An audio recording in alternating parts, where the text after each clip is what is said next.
গর্ভধারণের জন্য মিলন করছেন, কিন্তু শুক্রাণু ভেতরে গিয়েছে কিনা বুঝবেন কি করে?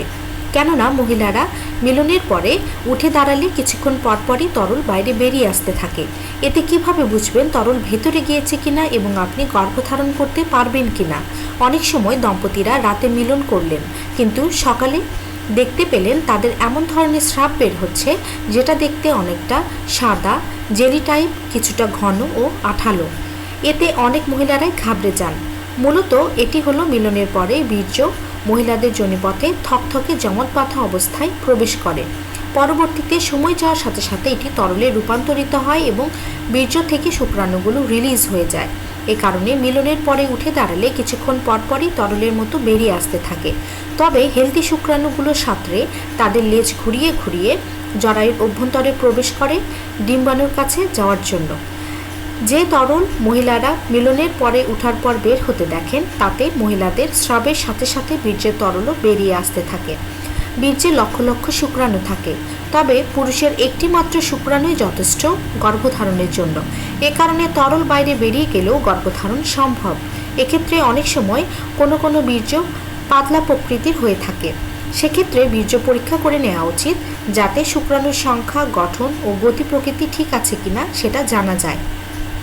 যদি কোনো নারী মিলনের পরপরই না উঠে 15 থেকে 30 মিনিট শুয়ে থাকার পরে ওয়াশরুমে যান এবং এ ধরনের তরল বের হতে দেখেন, সেক্ষেত্রে বুঝবেন শুক্রাণু এই সময়ের ভেতরেই জরায়ুতে চলে গেছে।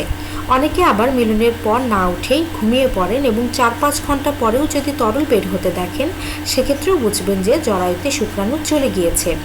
বাকি যে তরল বেরোচ্ছে তাতে নারীদের স্রাব এবং বীর্য তরল হওয়ার পর পানির অংশটা বেরিয়ে আসছে, এতেও গর্ভধারণ হয়ে যাবে। এছাড়াও জরায়ুতে শুক্রাণু গিয়েছে কিনা বোঝার জন্য একটি শারীরিক লক্ষণ আছে। আপনি যদি ওভুলেশনের সময়ে মিলন করেন, সেক্ষেত্রে মিলনের 8 থেকে 12 দিন পরে আপনার শরীরে একটি পরিবর্তন দেখতে পারবেন। সেটি হলো সার্ভিক্সের মুখে। নারীদের যোনিপথের পরেই সার্ভিক্সের অবস্থান, এরপরেই জরায়ু।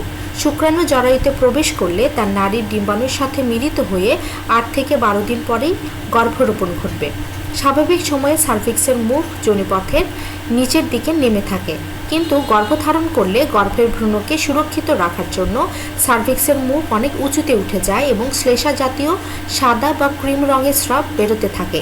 এ সময় হাত ভালোভাবে পরিষ্কার করে ধুয়ে ভেতরে 2 আঙ্গুল প্রবেশ করালে দেখবেন আঙ্গুল প্রায় 2 দাগের বেশি ঢুকে গেছে এবং ভেতরে অনেক নরম, ভেজা ভেজা এবং পিচ্ছিল। আঙুলের সাথে শ্লেষা জাতীয় স্রাব লেগে আছে।